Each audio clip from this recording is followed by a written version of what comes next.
Boker Tov, bonjour. Donc on continue dans les cours.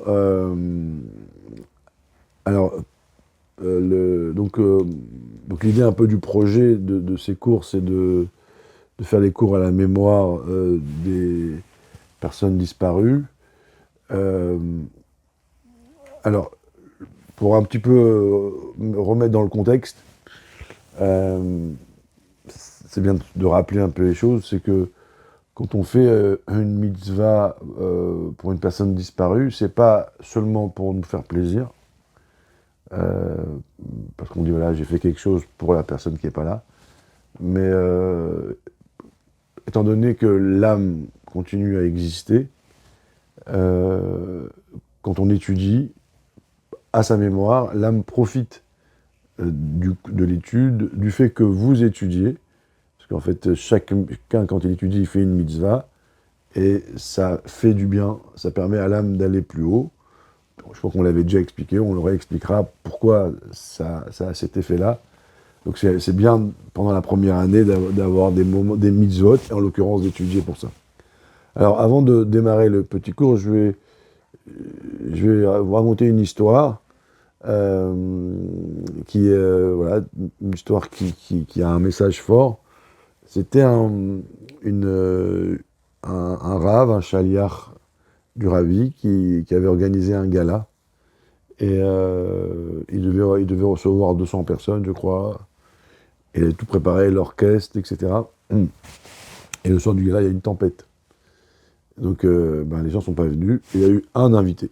Alors le chaliard, il lui a expliqué que le gala a été annulé.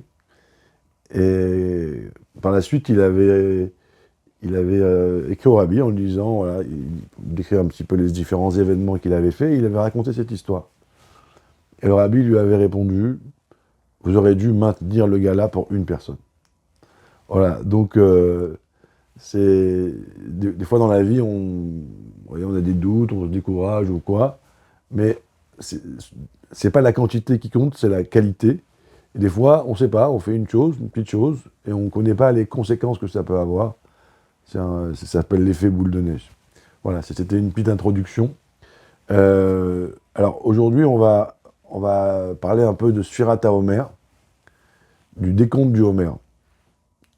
Alors, la Sfirat HaOmer, ça se passe entre la fête de Pessah et la fête de Shavuot. Euh, on sort d'Égypte, on va recevoir la Torah. Et à l'époque, ils comptaient pour montrer leur impatience. 49, 48, 1, 2, 3, jusqu'à 49. Et le 50e jour, ils ont reçu la Torah. Donc ça, c'est la source de la mitzvah de Sfirat HaOmer, le décompte du Homer. Homer veut dire une mesure, on ne va pas expliquer aujourd'hui, maintenant pourquoi, et Sphira veut dire compte. Alors, euh, quel est, quel est le sens, on pourrait dire pratique pour nous aujourd'hui, de cette mitzvah? Alors, en parallèle, il y a le fait qu'on soit en deuil pendant le Homer. Souvent les gens ils ont la barbe, etc. Alors en vérité, la raison du deuil, ça n'a rien à voir avec la mitzvah elle-même de Sfirat HaOmer.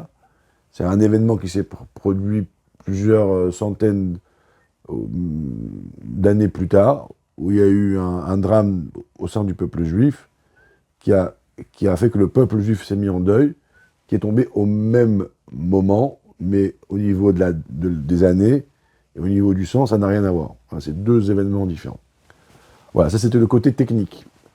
Dans le côté plus profond, Sfirat HaOmer, euh, en réalité, c'est le moment où l'homme doit se travailler son caractère. Il y a 49 jours, c'est 7 fois 7, c'est 7 émotions fois 7. Et tous les jours, je dois travailler on va dire, une partie de mon caractère. Alors pourquoi 7 fois 7, tout ça, pouvez aller chercher, c'est développé, mais on va rester se concentrer sur l'essentiel. Alors, on va dire que, si on veut, travailler son caractère, ça veut dire quoi? Alors, pour aller droit au but, souvent on dit, quand on se dispute, quand on n'est pas d'accord avec quelqu'un, qu'on connaît souvent bien, on a tendance à dire c'est ma nature. Bah, moi je suis comme ça. Et voilà, tu me prends comme je suis. Alors, il faut comprendre que ce mot-là, c'est ma nature. La suite, c'est exactement ça qu'il faut changer. Nous, on dit c'est ma nature, donc j'ai rien fait de mal, c'est pas un défaut, il faut me supporter tel que je suis, mais en réalité, c'est faux, c'est l'inverse. Dès que je dis c'est ma nature, il faut dire je dois changer. Pourquoi? Parce que dans ce monde-là, tout ce qui est naturel est brut. Un diamant, même l'or, quand à la base, quand elle est brute, c'est mélangé avec de la terre, des cailloux, un légume. Donc tout dans ce monde-là est naturellement brut. Donc mes émotions aussi, à l'état naturel, ils sont bruts. Donc au même titre que quand vous prenez un sac qui coûte 15-20 000 euros, ou 2 000 euros, ou 500 euros, c'est fait en cuir, et à la base, le cuir, il sent extrêmement mauvais. Il faut le tanner, le polir, etc. Pas le polir, tous les travaux du raffinement pour rendre un sac, et à la fin, c'est quelque chose de très beau et de luxueux qui coûte cher. Et ben, c'est pareil au niveau de l'être humain. La nature d'un homme n'est pas mauvaise, mais est brute de forme. Pourquoi? Parce que l'objectif de l'homme, c'est de choisir le bien. Donc on me crée avec des embûches, et une des plus grandes embûches de l'homme, c'est son caractère naturel. Et dès qu'on trouve un caractère qui est excessif par-ci ou par-là, ou par-là, et bien là, il faut prendre conscience et le changer. En hébreu, le caractère, on les appelle ça les midot. On appelle ça aussi les sphirotes, on verra après pourquoi, mais on les appelle les midot, les 7 émotions, les 7 traits de caractère. Le mot mida veut dire du mot mesurer. Normalement, chaque émotion a sa place, elle a une mesure. Il y a l'amour, la crainte, la compassion, vouloir gagner, la capacité de se soumettre, le désir de donner, la sexualité, et la capacité d'agir. J'ai résumé rapidement les 7, mais ces 7 émotions-là,